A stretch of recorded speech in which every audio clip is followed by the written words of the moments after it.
요즘 세상에서 젊은 사람들이 쓰는 말 중에 하나가 쿨하다 이런 뜻입니다. 조금 더운 날씨에 쿨하다 이런 뜻이 아니고 사람의 관계가 잘 만나다가 헤어질 때 미련도 없고 뒤돌아보지도 않고 깨끗하고 시원하게 끝내자, 이게 쿨하다 하는 겁니다. 사람의 인생은 인간관계로 이루어지죠. 인간관계로 인해 기쁘기도 하고 때로는 인간관계로 인해 슬프기도 합니다. 그래서 인간관계가 쿨할 수 있을까? 특별히 힘들게 이별하고 헤어지는 그런 순간이 뒤끝이 없고 또 미련도 없이 끝낼 수 있을까? 저는 그렇게 쿨할 수 없다는 게 저의 생각인데 여러분은 어떠십니까? 무슨 말씀이냐면 사람이 인생 행복하려면 만나는 것도 좋아야 되지만 헤어지는 것도 잘해야 된다, 이런 뜻이죠. 제가 젊은 시절 우리 청년부를 섬기면서 걱정이 하나 있었습니다. 자꾸 연애를 하는 거예요, 우리 청년들이. 그래서 연애를 하지 말라고 할 수가 없어요. 왜냐하면 제가 이 청년부에서 연애를 해서 결혼했거든요. 지는 하고 우리는 하지 말라고 할 수가 없다, 이렇게. 사실은 예수 만난 사람을 배우자로 선택하기 굉장히 힘듭니다. 그래서 사실 권장했죠. 그런데 조건을 하나 달았습니다. 사귀기 전에, 사귀려고 할 때 나에게 꼭 보고를 해라. 보고하고 사귀어라. 그 이유는 당부를 하려고 하는 거죠. 거룩하게 사귀어라. 거룩하게 사귀어라. 두 번째는 행여 헤어지게 되더라도 그럼 펄쩍 뜁니다. 우린 절대 안 헤어진다고. 근데 뭐 한 절반 정도는 헤어지더라고요. 헤어지게 되더라도 믿음은 버리면 안 된다.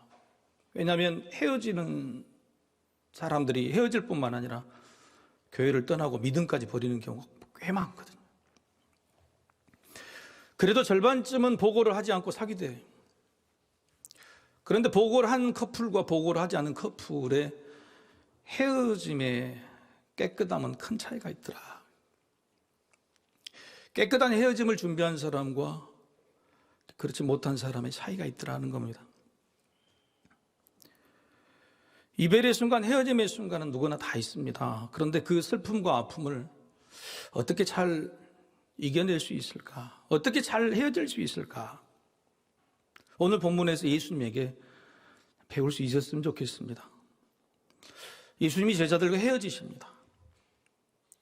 부활하신 다음에 40일 동안 알콩달콩 시간을 아주 알뜰히 사용하시고 이제 하늘 하나님께로 올라가실 때 헤어지는 거죠. 헤어지실 때 우리 지난주의 말씀처럼 예수님 하신 것은 서두르지 마라, 머무르라. 그리고 두 번째는 성령을 기다리라는 당부였죠. 그런데 정말 마지막 손을 들고 빠이빠이 하시는 그 순간에 그 헤어짐, 이별을 어떻게 하셨느냐 궁금하죠. 누가복음 24장 50절에 51절에 이렇게 기록이 되어 있습니다. 예수께서 그들을 데리고 베다니 앞까지 나가서 손을 들어 그들에게 빠이빠이 하시고, 아니시죠, 그들에게 축복하시더니 축복하실 때에 그들을 떠나 하늘로 올려주시니 그랬습니다. 예수님은 마지막 이별과 헤어짐의 시간에 축복을 했다는 겁니다. 축복하셨다. 정말 멋진 이별이 아닐 수 없어요. 여러분, 헤어지시려고 하시는 분들 원수되지 마시고 축복하시기를 바랍니다. 아멘이 안 나오시네요. 네. 쉽지가 않죠. 헤어지고 이별할 때에 축복한다 하기에 쉬운 마음이 아니죠. 그런데 그렇게 축복을 하면서 헤어져야 내가 상처를 받지 않아요. 내가 아프지 않아요. 예수님은 그렇게 하신 겁니다. 여기서 우리가 구별할 것은 축복과 복은 다르다는 겁니다. 축복이라는 말은 복을 빌어줬다고 하는 뜻이고, 복이라는 것은 그냥 복이라는 뜻입니다. 자, 그러면 하나님 저를 축복해 주세요라는 말이 맞습니까? 틀립니까? 그렇죠. 하나님 나에게 복을 주세요 해야죠. 복을 주시는 분은 하나님이시니까 하나님 나에게 축복, 복을 빌어주세요. 하나님이 누구에게 복을 비는 거예요? 그렇죠. 그래서 여러분이 교단의 차이도 있는 겁니다. 여기는 지금 예배 끝날 때 하는 축도와 비슷한 이야기인데 저희 통합 측에는 이 복을 어떻게 좀 마지막에 축원하옵나이다 이렇게 해요. 복을 하나님께서 주시니까 축복하는 말이죠. 그런데 인근의 다른 교단은 있을지어다 사람이 복을 선포를 해요. 그런데 지금 오늘 예수님이 뭘 하셨어요? 그냥 기적을 베푸시고 복을 주시고 늘 사람들에게 은혜를 끼쳤던 그렇게 얼마든지 복을 직접 주실 수 있는 예수님께서 뭘 하셨죠? 축복을 하셨어요. 이 하나님께 복을 비신 거예요. 예수님은 마지막 순간까지도 지극히 겸손하셨습니다. 하실 수 있음에도 불구하고 하나님이 하시도록, 하나님의 복을 주시도록. 그리고 나는 떠나니까 너에게 줄 수 없는 복을 영원히 함께 하시는 하나님이 주시도록. 주님은 이 땅에 겸손함으로 육신의 옷을 입고 겸손함으로 오셨지만 그 마지막도 하나님 앞에 너무너무 겸손한 모습으로 가셨다고 하는 거예요. 자, 겸손하신 예수님께서 제자들에게 빌어줬던 축복, 그 복이 뭘까? 어떤 복을 빌어주셨던 것일까? 여러분, 예수님이 복을 빌어주시면 분명히 되겠죠? 그렇죠? 예수님이 뭐라고 하셨냐면은 내 이름으로 아버지께 구하면 뭐든지 이루어주신다. 근데 예수님이 직접 구하셨기 때문에 예수님이 제자들에게 빌어준 복은 반드시 이루어졌을 겁니다. 사실 예수님의 모든 말씀이요, 복을 빌어주는 게 아니라 사실은 이미 이루어진 복, 이미 복이 확정된 복들을 선포하셨어요. 예수님이 하신 산상수훈의 8복이죠. 복 있는 자는 이렇게 말씀하실 때 이렇게 하면 너희가 복을 받을 것이라는 말씀이 아니에요. 원래는 너희는 이미 복이 있다 이렇게 할 것이니까 선포입니다. 자, 여러분에게 예수님께서 여러분은 빛과 소금이 되라고 하셨습니까? 이미 너희는 빛과 소금이라고 하셨습니까? 그렇죠. 되라고 하신 적이 없어요. 원어적인 의미는 너희는 이미 빛과 소금이다. 빛과 소금은 이렇게 하는 것이다 라고 말씀하세요. 예수님이 하신 모든 말씀은요, 조건을 달고 이렇게 될 것이라는 말씀이 아니라 대부분 확정된 복을 약속해 주신 말씀이에요. 예수님의 말씀의 진심, 기본 바탕은 모두 축복임을 알고 그것도 이미 이루어진 확정된 복임을 알고 믿을 때에 우리에게는 평안이 찾아와요. 주님의 말씀은 내게 이루어질 복이다. 그런 확신이 우리한테 있어야 되는 거예요. 그런데 이상합니다. 분명히 예수님께서 복을 빌어주셨으면 100% 이루어질 것인데 그 제자들에게 복이 이루어졌느냐? 제자들이 무슨 복을 받았느냐? 여러분, 제자들이 무슨 복을 받았습니까? 여러분, 제자들 삶이요, 고달팠습니다. 박해를 받고 도망 다니고 재직질을 막, 심지어는 마지막 순간에 다 순교했죠. 세상의 눈으로 보면 빨리 죽고 험하게 죽고 실패해서 죽었습니다. 이게 복입니까? 예수님이 빌어주신 축복, 복이 빌어진 거 분명히 이루어졌을 건데 제자들에게 정말 복이 임했느냐는 거예요. 그렇죠. 우리가 생각하는 세상의 복과는 다른 복을 주셨다고 하는 겁니다. 그렇습니다. 주님이 복을 빌어주신 그 복은 뭐냐면 바로 성령입니다. 이게 굉장히 중요한 포인트예요. 주님이 마지막 순간에 제자들을 사랑하셔서 정말 복을 받았으면 좋겠다. 그런데 그 빌어주신 복이 성공도 아니고 평안도 아니고 능력 있는 것도 아니고 그냥 성령이 복이에요. 성령이. 너에게 가장 좋은 것을 주신다고 하실 때 그것 때도 누가 보면은 성령이라고 말씀하세요. 무엇보다도 예수님은 제자들에게 성령이 임할 것, 성령이라는 복이 임할 것을 확신했습니다. 그런데 제자들은 이게 복인지도 모르고 복이 이루어질지도 분명하지 않았어요. 이루어진다고 확신이 믿고 있는 복과 이루어질 수도 있고 이루어지지 않을 수도 있다고 생각하는 복은 능력의 차이가 있습니다. 우리는 어떻습니까? 성령이라는 복이요, 우리에게 이미 주신 것입니까? 아니면 받아야 될 복입니까? 여러분 질문을 드려보죠. 여러분 성령 받으셨습니까? 대답이 적죠. 다시 한번 묻게 성령 받으셨습니까? 예수님께서 제자들에게 내가 누구를 하더냐 그랬더니 베드로 대답합니다. 주는 그리스도시요 살아계신 하나님의 아들이다. 예수님 다시 말씀하시죠. 그것은 네 머리에 네 생각에서 말한 게 아니고 하늘 아버지께서 성령께서 너에게 알려주신 것이다. 사도들은 그래서 말합니다. 성령이 아니고서는 주라고 고백할 수 없다. 우리가 예수님을 나의 주님이라고 부르는 순간 이미 성령님이 우리 안에 들어오신 거예요. 임하신 거예요. 임재하신 거예요.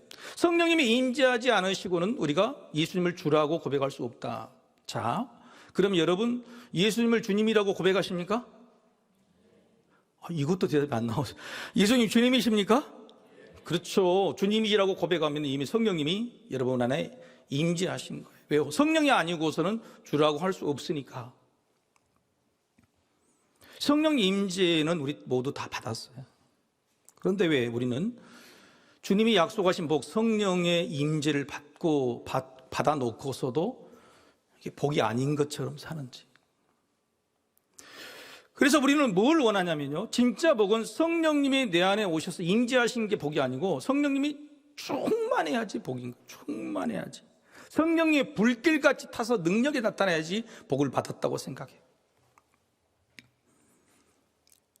이게 얼마나 모순된 것인지 쉽습니다. 부모님이 함께 살아 계신 것 그 자체가 복이라고 생각하지 않고 부모님의 뭔가를 충분히 만족하게 채워줘야 복이라고 생각한다는 거예요. 집에 와서 자녀들이 나는 우리 엄마 아빠가 너무 좋아요. 우리 엄마 아빠가 살아 계셔서 너무 좋아요. 그러면 엄마 아빠가 어떻게 하십니까? 일하시죠. 반찬도 맛있게 해주고 용돈도 주고. 그런데 와가지고 오자마자 그런 이야기 안 하고 엄마 밥 줘. 아빠 용돈 좀 주세요.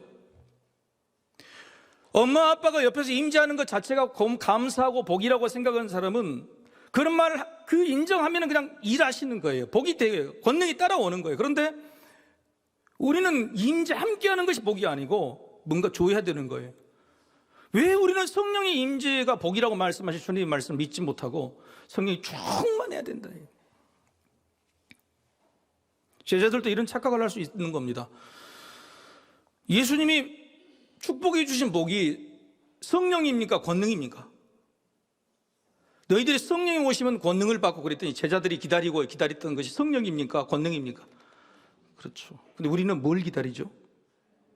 우리는 성령이 받았잖아요.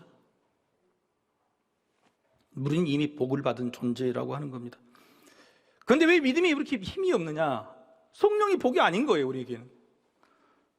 가장 좋은 것으로 주시는 성령을 우리는 복이라고 생각하지 않는 거예요. 충만해야 복이다. 충만해야 돼. 여러분 이걸 상식적으로 생각해 보십시다. 여러분 내 인생에 뭔가 가득 차야지 내가 행복하다고 생각하면 평생 행복할 수 있어요? 없어요? 없어요. 평생 뭔가 내 안에 가득 차는 그것이 행복이라고 생각하는 사람, 결혼 생활도 불편하고요, 인생 자체도 채워지지 않는 것 때문에 행복을 느낄 수가 없어요. 성령님이 그냥 내 안에 계신 거지. 충만하지 않아도 내 안에 계신 것 자체, 그게 복인 거예요. 한번 읽어봅시다. 시작.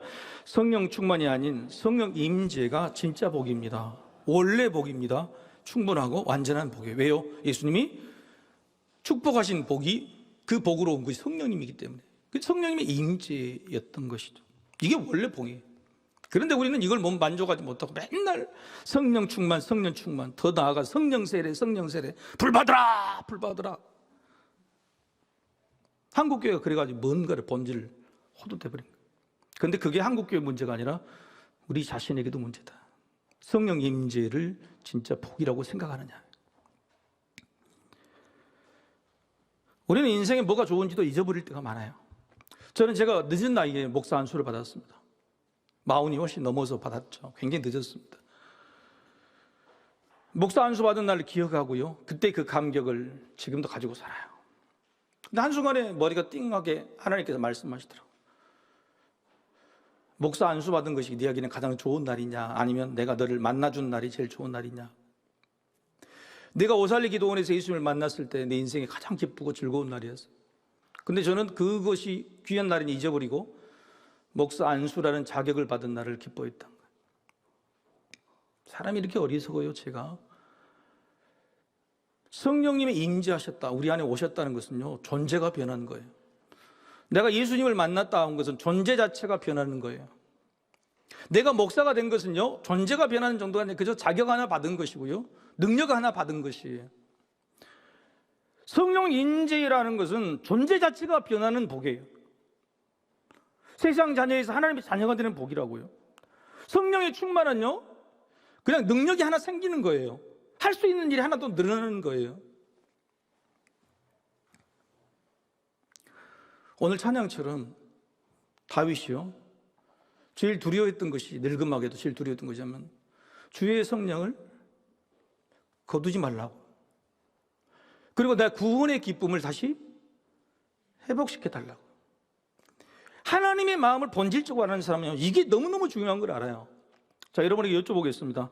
성령님의 임재가 떠나시는 것이 아플까요? 아니면 성령님의 나에게서 은혜를 안 주시고 일하지 않는 것이 아플까요? 그렇죠. 떠나는 것이 훨씬 아프고 힘든 일이에요. 이 임재가요, 성령의 충만보다도 훨씬 중요한 가치라는 거예요.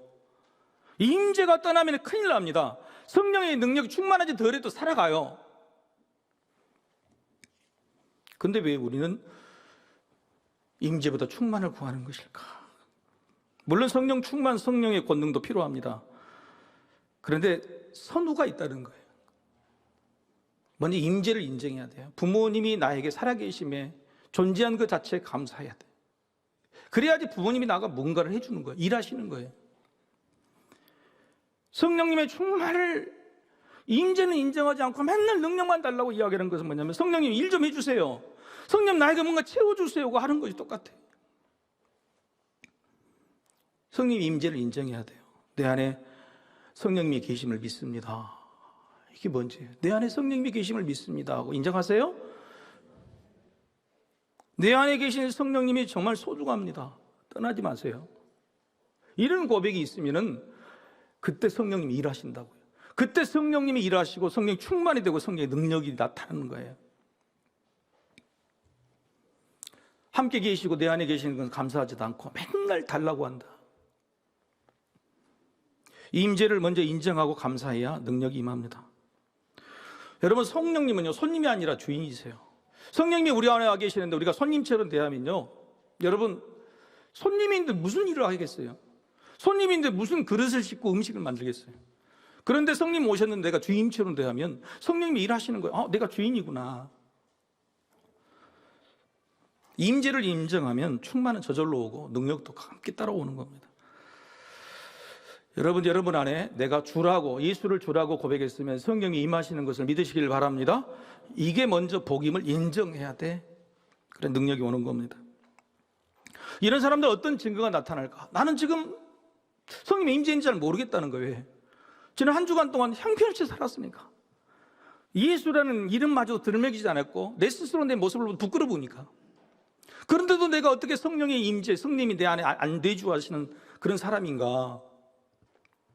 스스로를 확증할 수 있고 확인할 수 있는 방법 두 가지를 오늘 말씀해 주고 계세요. 첫 번째는, 성령의 임재를 인정하는 사람은 걱정하지 않고 할 일을 하는 삶이 나타납니다. 제자들이요, 마지막 순간까지 믿지를 못했어요. 그래서 주님께 이렇게 물어봅니다. 하나님 나라의 회복이 언제입니까? 이렇게 물어봐야 되는데, 이스라엘 나라의 회복이 언제입니까? 물어봐요. 세상 나라의 회복이요. 하나님, 우리 시대, 우리 때, 우리가 날개를 펼 때가 언제 옵니까? 라고 묻죠. 그럴 때 예수님이 7절에 이렇게 대답합니다. 같이 한번 읽어보실까요? 읽어보실 때 저 뒷문도 좀 열어주십시오. 덥죠? 네, 환기도 안 되고. 한번 읽어보시죠. 시작. 이르시되 때와 시기는 아버지께서 자기의 권한에 두셨으니 너희가 알 바 아니요. 너희가 알 바 아니요. 이 말은 신경 쓰지 마라, 이런 뜻이 아닙니다. 한번 따라해 보실까요? 알면 피곤하다. 알면 피곤하다는 거예요. 알아도 유익함이 없다. 왜? 예수님도 몰라요. 예수님도 내가 다시 돌아올 때와 시기는 몰라요. 여러분 한번 생각해 보십시오. 우리의 걱정과 염려가 대부분 뭐냐면 때와 시기예요. 언제 취직할래? 언제 결혼할래? 하나님 언제 내 병이 낫습니까? 언제 제가 성공합니까? 하나님 내가 언제 만족하게 됩니까? 언제 내가 이 일을 할 수 있게 됩니까? 우리의 모든 걱정과 염려는 뭐냐면 때와 시기예요. 이런 때를 알고 산다면 하나님께서 정확히 알려주시면 얼마나 편하겠습니까? 세상에서 가장 지혜로운 사람은요, 하나님께서 딱 정해두셨습니다. 누구냐면 전에도 없고 후에도 없다 그랬어요. 그래서 딱 한 사람이에요. 누구죠? 솔로몬입니다. 솔로몬이죠. 그 솔로몬이요, 자기 인생의 마지막에 자서전처럼 기록한 것이 전도서예요. 근데 전도서에 하고 싶은 말의 주제는 이겁니다. 때예요, 때. 일의 시종, 일의 시작과 마지막의 때는 하나님만 아시고 사람에게는 일부러 알려주시지 않았다. 나는 알고 싶어서 모든 지혜와 지식을 동원해서 알려고 했는데 하나님 알려주시지 알 수도 없었다. 그런데 오히려 모르니 내가 지금 먹어도 편안하고 잠도 편하게 자고 내 삶을 감사하게 됐다라고 하는 것이 솔로몬의 고백이에요. 모르는 것이 약이다. 모르는 것이 약이다. 여러분 한번 이렇게 하나님께 때를 알려주셨다고 그러죠. 당신의 아들이 예수 믿으려면 앞으로 30년 후다 그러면 여러분 아는 게 좋아요? 안 아는 게 좋아요? 당신이 성공하려면 한 50년 후다 그러면 그 알려주신 게 좋아요? 안 알려주신 게 좋아요? 우리의 기도는 뭐냐면 전부 때를 앞다닌 겁니다. 주님은 10년 후에 20년을 생각을 해요. 주님 내년에요. 주님 올해요. 우리의 기도 제목은 전부 다 뭐냐면 전부 때를 앞당기는 거예요. 주님의 때 결정한 때가 있는데 그 때를 알려달라고 하든지 아니면 당겨달라고 하든지 내 때에 맞춰달라고 하는 거지. 그건 성령님이 임재하셔서 성령님이 주인 되신 삶이 아니에요. 알 필요 없고 알아도 소용없는 일, 그런 것들을 알면서 염려하고 걱정하고 맡기지 못한. 그래서 성령님이 내 안에 임재하시고 성령님이 오셔서 주관하시면 된다, 복은 저절로 임한다고 믿는 사람은 걱정 염려가 없다고. 그런 사람은 얼굴이 편합니다. 우리 옆 사람 얼굴 한번 봅시다. 얼굴에 예배 드리면서도 오만 인상 다 쓰고, 교회가 왜 이렇게 덥지 힘들지. 성령님의 임재가 이 안에 딱 있어가지고 이게 복이라고 생각하는 사람은요 얼굴이 편해요. 그런 사람 말도 편하게 나옵니다. 그래서 진짜 복은 성령님의 임재를 인정하면은요 나뿐만 아니라 내 주변이 다 평안해져요. 능력을 받아서가 아닙니다. 충만한 역사, 은사를 받아서가 아니에요. 임재.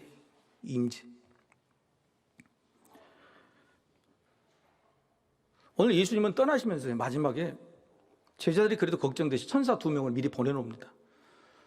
제자들이 하늘을 보고 멍하니 언제 오실까? 곧 오신다 그러니 쳐다보고 있으니까 천사들이 뭐라고 하냐면 어찌하여 서서 하늘만 쳐다보고 있느냐. 하늘만 쳐다보지 말고 네 할 일을 해라. 근데요 놀랍게도 실제 제자들은요 이후로 10여 년이 넘게 하늘만 보고 있었어요.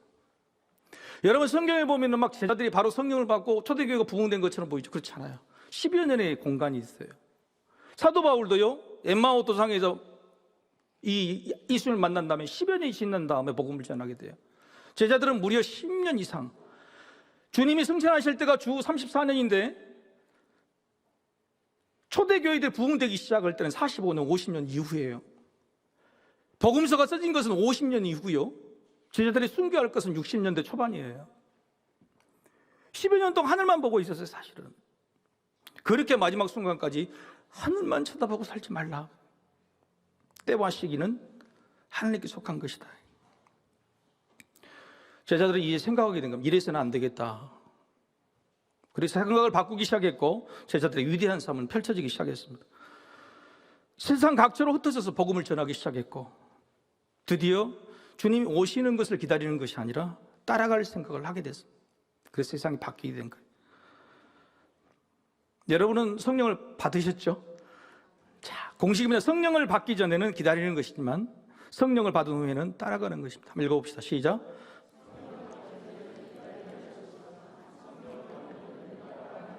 그런데 우리는 성령을 이미 받았음에 불구하고 전부 기다리고만 있어요. 하늘만 보고 하늘 문이 열리기를 바라보고 기다리고만 있는 거예요. 우리는 이미 성령을 다 받았잖아. 임재가 그렇게 중요해요. 근데 임재는 복이 아니고 충만이 복이니까 충만할 때까지 기다리는 거예요. 그때 움직이려고. 그게 아닌 거예요. 이미 우리는 성령 임재 복을 받았기 때문에 기다리는 게 아니라 따라가려고 하는 거예요. 찾아가는 거예요. 성령 임재 복을 받은 사람, 그걸 인정하는 사람, 그래서 하늘이 아니라 땅에서부터 행복하다. 둘째, 성령 임재를 인정한 증거는 뭐냐면 하고 싶은 것을 마음껏 하는 삶이 나타납니다. 여기서 마음껏 하는다는 게 아니라 마음껏 할 수 있는 삶이 나타나요. 여러분 잘 아시는 8절 말씀 같이 한번 읽어보겠습니다. 시작. 오직 성령이 너희에게 임하시면 너희가 권능을 받고 예루살렘과 온 유대와 사마리아와 땅끝까지 이르러 내 증인이 되리라 하시니라. 여러분, 내 증인이 되라고 하셨어요? 되리라고 하셨어요? 너희들이 열심히 하면 성령 받고 권능을 받으면 될 것이다, 될 수 있다, 될 수 있을지도 모른다가 아니라 이미 그때는 확정적으로 된다 이야기하신 거예요. 여러분, 이 말씀을요, 죄송합니다, 목회자들이 잘못 풀었어요. 성도인들 전도시키려고, 땅끝까지 선교 보내려고. 여러분, 이 말씀은 그게 아니에요. 우리에게 사명을 주신 말씀이 아니고요, 물론 사명은 맞지만은 우리가 숙제로 주신 말씀이 아니라 네가 마음만 먹으면, 성령이 너희 안에 임재했으면은 땅끝까지 갈 수 있는 권능이 너에게 있는 것이다. 땅끝까지 마음을 품고 땅끝까지 할 생각이 있으면은 너희는 그렇게 할 수 있다라고 하신 거예요.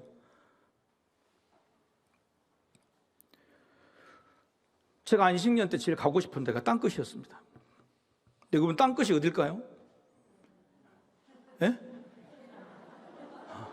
뭐라고요? 테헤란? 해남 땅. 오 마이 갓. 독특하십니다. 사도 바울이 나는 땅끝으로 가리라 그랬어요. 땅끝이 뭐냐? 땅끝까지 가는 주님은 그 당시로는 포르투갈이에요. 그래서 포르투갈을 내가 기어코 갔다는 거 아닙니까? 땅끝 주변까지 갔습니다. 왜 가려고 하냐면 사도 바울이 소망이 땅끝이지만은 사도 바울이 가지고 있는 숙제도 땅끝이었기 때문에 그래요. 내 소망이 어디 있을까? 내 소망이 정말 이루어지는가? 돈도 없었죠. 시간도 없었습니다. 그런데 기어코 억지로 갔어요. 땅끝을 품으면 하나님께서 이루어주시는가? 밝게 하시더라고요. 거기를 밝으니까 마음속에 숙제가 땅끝까지 이르렀다 생각이 드는 거예요. 여러분, 땅끝이라는 단어가 여러분에게는 어떤 마음으로 합니까? 할 수 있다는 소망입니까? 아니면 숙제입니까? 숙제죠. 땅끝까지 이르러 내 증인이 되라고 하셨어요. 주님, 저는 땅끝은 못 갑니다. 여기가 좋습니다. 예수님은요, 그래서 본능, 능력을 말씀하십니다. 그 말은 뭐냐? 능력을 줄 테니 땅끝까지 마음껏 펼쳐보라. 땅끝까지 가려고만 한다면 내가 그만한 능력과 권능을 주시겠다. 그래서 내 마음껏 할 수 있도록 모든 능력으로 밀어주시겠다는 말씀이에요, 이게. 그래서 되라고 하신 게 아니라 되리라. 땅끝을 품으면 가게 될 것이다. 할 수 있게 될 것이다 라는 겁니다. 성령님은 우리를 거룩하게 올가매시는 분이 아니에요. 성령이 오셔서 주신 복이 이런 사명으로 딱 우리를 올가매시는 분이 아닙니다. 너희는 거룩하게 살아서 요지부동 움직이지 못하게 하신 분이 아닙니다. 아버지 하나님도 우리가 땅끝까지 꿈도 품고 실제로 해보기를 원하세요. 그리고 밀어주시려고 해요. 땅끝이라는 믿음, 땅끝 소망을 품으면 내가 밀어줄게, 할 수 있도록 해줄게. 여러분, 우리가 어떻게 선교를 합니까? 어떻게 땅끝까지 합니까? 하나님이 하시죠. 성령님이 하시죠. 성령 충만해야 갈 수 있는 것처럼, 성령 충만해야 선교를 할 수 있는 것처럼, 그게 착각이라는 거예요. 성령이 임하시면 우리는 땅끝 믿음을 품을 수 있는 것이고 땅끝 선교를 할 수 있는 것이. 이 설교를 준비하면서 제 동기 목사님이 아프리카에서 기도 편지가 날라왔어요. 매달 날라오는. 근데 이 편지를 매달 볼 때마다 어머니 불쌍한 거, 저기 남아프리카 공화국 제일 힘든, 정말 오지고 불법이 있는 곳에서 선교를 해요. 불쌍하게. 아쉽게도 지난해 우리 교회에서도 후원도 5년이 끊겨가지고 이제 그 후원도 못해. 불쌍한 마음이 들었는데 오늘 이 설교를 준비하니까 아니더라고. 이 친구는 위대한 꿈을 품은 사람이었더라고요.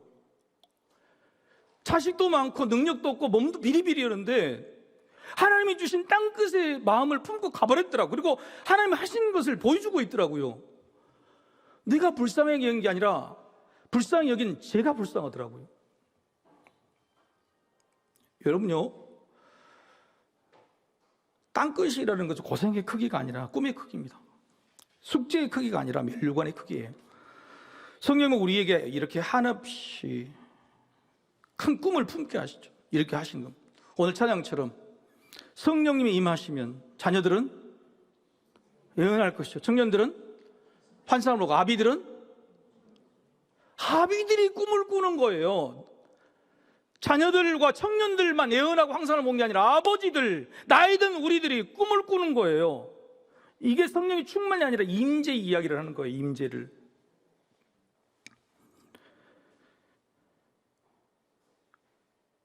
따라서 제안해 보는 겁니다. 이왕 믿으려면 땅끝 믿음을 품으십시오. 행여 우리가 하고 싶은 대로 하면 나쁜 것을 할까 봐 악을 행하고 두려워하지 마시고, 성령이 이 안에 있으면 절대 여러분을 그렇게 두시지 않아요. 성령이 여러분이 주인이 되시면 절대 여러분 그렇게 내버려 두시지 않습니다. 성령의 임재를 인정하세요. 그러면 걱정과 불안에서 치유가 돼 자유하게 됩니다. 그리고 따라오는 성령의 권능으로 땅끝까지 품게 되는 그 꿈이 이루어지게 되는 거예요. 목사님, 아프리카로 가란 말씀 아니시죠? 제가 지금 아프리카로 가라는 게 아니에요. 우리가 있는 이 자리가 땅끝이고요, 우리가 있는 이 시간이 땅끝이에요. 이 땅끝이라는 자리에서 꽉 막힌 담이 있고 넘지 못할 숙제가 있지만은, 그러나 성령님이 임하시고 그 임재를 여러분 믿는다면 그 순간 바로 그 자리에서 땅끝 믿음이 일어나는 거예요. 땅끝 권능이 시작이 되는 거예요. 여러분, 성령의 임재를 복이라고 여기시기를 소망합니다. 성령 충만, 성령 불, 성령 세례, 성령의 은사를 외치지 말고 이미 우리가 받고 뭐든지 할 수 있고 땅끝까지 갈 수 있다고 하시는 그 복음, 그 믿음, 그 성령을 인정하실 때 여러분이 그 자리에서 전도자가 되는 것이고 바로 증인의 사명을 감당할 수 있는 거예요. 성령이 내 안에 계시다. 그럼 얼굴이 어떻게 돼요? 환해져. 저 사람은 얼굴이 환해질 사람이야. 인생도 괴롭고 몸도 아프고 돈도 없고 자식도 걱정이네. 얼굴이 환해. 그 사람 서 있는 자리에 그 땅끝에 그 사람은 전도를 할 수 있게 돼요. 저 사람은 뭐든지 다 갖췄어요. 건강하기도 하고 직업도 좋고 자식도 잘 되고 돈도 많은데 인상을 주구장창 쓰고 있어. 교회 앞에서. 그 사람이 그 있는 자리가 땅끝에 무슨 전도가 되겠어요? 그 사람이 포르투갈 간다고 무슨 전도를 할 수 있겠어요? 진짜 땅끝은 뭐냐면 바로 이 마음 속에 성령 임재를 인정하시고 자유화하는 거예요. 꿈을 품는 거예요. 그래서 문제를 뛰어넘는 거고요. 여러분, 그렇게 할 수 있어요. 우리는 이미 성령의 임재 안에 있기 때문에. 땅끝 믿음으로 자유하십시오. 땅끝 믿음으로 행복하십시오. 땅끝 믿음으로 능력 있게 사시기를 축복합니다.